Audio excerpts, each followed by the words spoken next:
അധ്യായം 2. അപരാധങ്ങളും പാപങ്ങളും മൂലം ഒരിക്കൽ നിങ്ങൾ മൃതരായിരുന്നു. അന്ന് ഈ ലോകത്തിൻ്റെ ഗതി പിന്തുടർന്നും അനുസരണക്കേടിൻ്റെ മക്കളിൽ പ്രവർത്തിക്കുന്ന അരൂപിയായ അന്തരീക്ഷ ശക്തികളുടെ അധീശനെ അനുസരിച്ചുമാണ് നിങ്ങൾ നടന്നിരുന്നത്.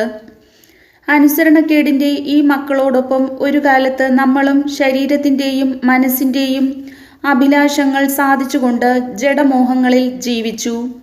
നമ്മളും മറ്റുള്ളവരെ പോലെ സ്വഭാവേന ക്രോധത്തിൻ്റെ മക്കളായിരുന്നു.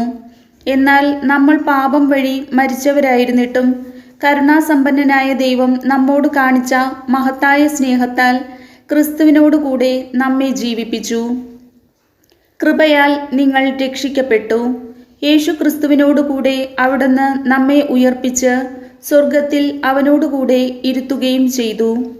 അവിടുന്ന് യേശു ക്രിസ്തുവിൽ നമ്മോട് കാണിച്ച കാരുണ്യത്താൽ വരാനിരിക്കുന്ന കാലങ്ങളിൽ തൻ്റെ അപരിമേയമായ കൃപാസമൃദ്ധിയെ വ്യക്തമാക്കാനാണ് ഇപ്രകാരം ചെയ്തത്.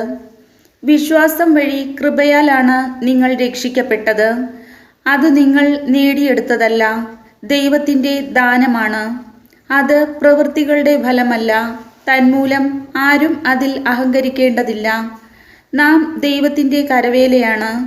നാം ചെയ്യാൻ വേണ്ടി ദൈവം മുൻകൂട്ടി ഒരുക്കിയ സത്പ്രവൃത്തികൾക്കായി യേശു ക്രിസ്തുവിൽ സൃഷ്ടിക്കപ്പെട്ടവരാണ്. നിങ്ങൾ ശരീരം കൊണ്ട് വിജാതീയരായിരുന്നപ്പോൾ ശരീരത്തിൽ കൈക്കൊണ്ട് പരിച്ഛേദനം ചെയ്യപ്പെട്ടവർ, നിങ്ങളെ അപരിച്ഛേദിതർ എന്ന് വിളിച്ചിരുന്നത് ഓർക്കുക. അന്ന് നിങ്ങൾ ക്രിസ്തുവിനെ അറിയാത്തവരും ഇസ്രായേൽ സമൂഹത്തിൽ നിന്ന് അകറ്റപ്പെട്ടവരും ഉടമ്പടിയുടെ വാഗ്ദാനത്തിന് അപരിചിതരും പ്രത്യാശയില്ലാത്തവരും ലോകത്തിൽ ദൈവവിശ്വാസമില്ലാത്തവരുമായിരുന്നു എന്ന കാര്യം അനുസ്മരിക്കുക. എന്നാൽ ഒരിക്കൽ വിദൂരസ്ഥരായിരുന്ന നിങ്ങൾ ഇപ്പോൾ യേശു ക്രിസ്തുവിൽ അവൻ്റെ രക്തം വഴി സമീപസ്ഥരായിരിക്കുന്നു.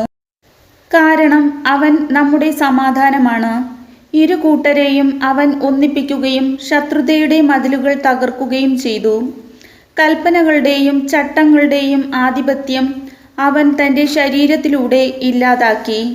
ഇരു കൂട്ടരുടെയും സ്ഥാനത്ത് ഒരു പുതിയ മനുഷ്യനെ സൃഷ്ടിച്ചുകൊണ്ട് സമാധാനം സംസ്ഥാപിക്കാനും കുരിശു വഴി ഒരേ ശരീരത്തിൽ ഇരു കൂട്ടരെയും ദൈവത്തോട് അനുരഞ്ജിപ്പിക്കാനും അങ്ങനെ തന്നിലൂടെ ശത്രുത അവസാനിപ്പിക്കാനുമാണ് അവൻ ഇങ്ങനെ ചെയ്തത്.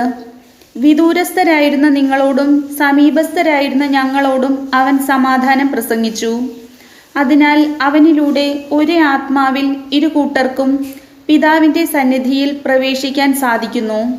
ഇനിമേൽ നിങ്ങൾ അന്യരോ പരദേശികളോ അല്ല, വിശുദ്ധരുടെ സഹപൗരരും ദൈവഭവനത്തിലെ അംഗങ്ങളുമാണ്.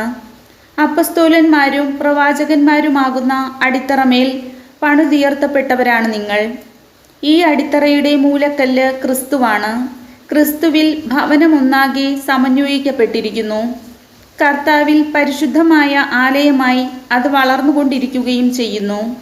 പരിശുദ്ധാത്മാവിൽ ദൈവത്തിൻ്റെ വാസസ്ഥലമായി നിങ്ങളും അവനിൽ പണിയപ്പെട്ടുകൊണ്ടിരിക്കുന്നു. കർത്താവിൻ്റെ വചനം.